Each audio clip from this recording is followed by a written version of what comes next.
Conseil des ministres s'est réuni ce mercredi 2 septembre 2020 sous la présidence de M. Patrice Talon, président de la République, chef de l'État, chef du gouvernement.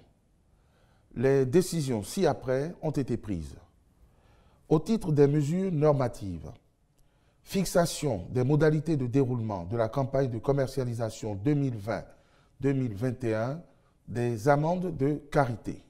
La dite campagne, dont le lancement aura lieu dans la commune de Gogounou, se déroulera du 15 septembre 2020 au 31 mai 2021. En accédant à la volonté des acteurs de la filière, le Conseil a homologué le prix plancher de cession des amendes à 100 francs CFA le kilogramme. Ce faisant, le gouvernement entend encourager les personnes et les structures chargées de la collecte et de la transformation à observer davantage les meilleures conditions de traitement et de stockage afin d'améliorer continuellement la qualité des produits.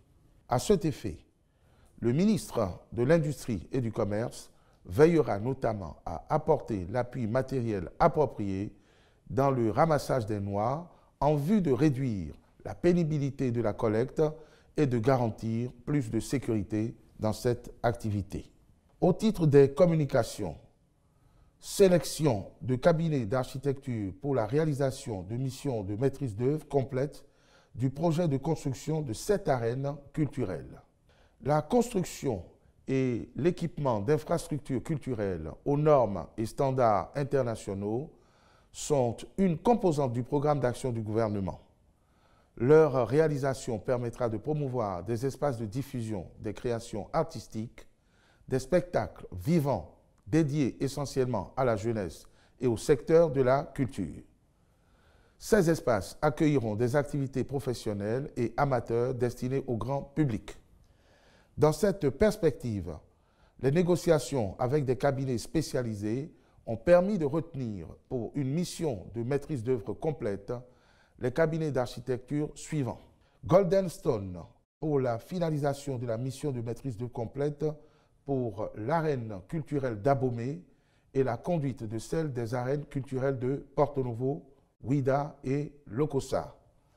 Inspired Design pour la finalisation de la mission de maîtrise d'œuvre complète pour l'arène culturelle de Parakou et la conduite de celle des arènes culturelles de Kouandé et Natitengu.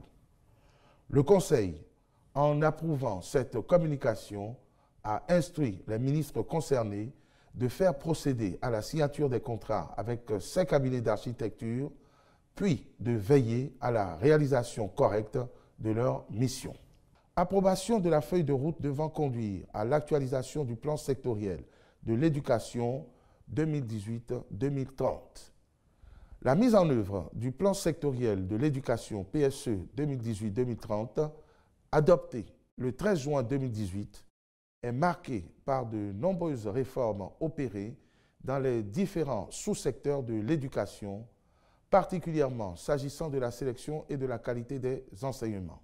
Dans ces réformes figure également la stratégie de relance de l'enseignement et la formation technique et professionnelle, ETFP, portée par la vision qu'à l'horizon 2030, les jeunes en âge de travailler, y compris les personnes à besoins spécifiques, disposent de compétences demandées par le marché du travail pour une croissance économique stable, durable et inclusive. Une telle ambition implique, entre autres, que le plus grand nombre d'apprenants soient orientés vers les formations techniques et professionnelles. En outre, en vue de donner plus de consistance à la politique éducative de notre pays, le gouvernement a fait l'option d'étendre l'éducation de base à la fin du second cycle du secondaire, soit la classe de terminale. C'est donc pour tenir compte de cette dynamique et de ses implications sur le développement de notre pays que le Conseil a pris la décision de procéder à une actualisation du PSE et en a adopté la feuille de route. Recrutement de 100 auditeurs de justice au titre de l'année 2020.